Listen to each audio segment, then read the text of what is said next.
भैया भैया विक्रम, शेर के शिकार करे खातिर बकरी के छोड़े के पड़ी। भैया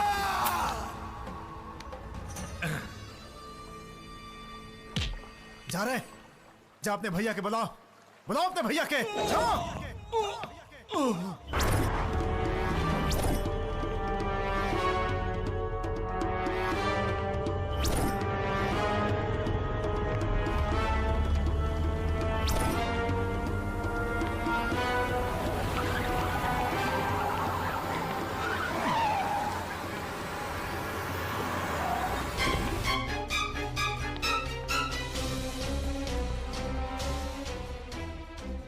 अब तोर भाई भाई कोनो आवे वाला नहीं खे। भाई तका खुद यमराज भी तोरा का बचा ना सकेलन। ए, खत्म कर दे एकरा के।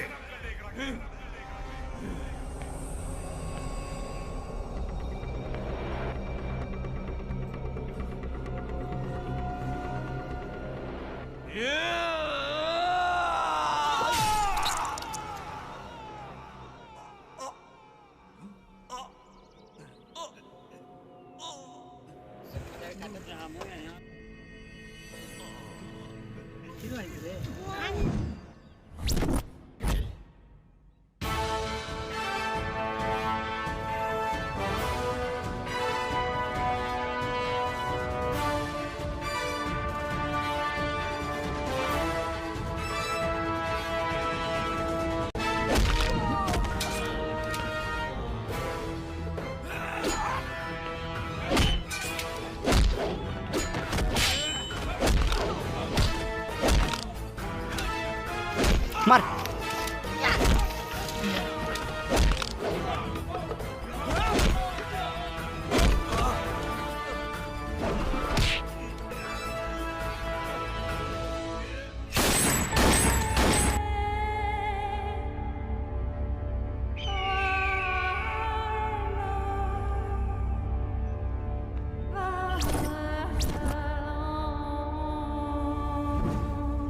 अगर आपने अभी तक इस चैनल को सब्सक्राइब नहीं किया है तो लाल बटन दबा के इसे सब्सक्राइब करें और बेल आइकॉन दबा के चैनल को अपडेट करें।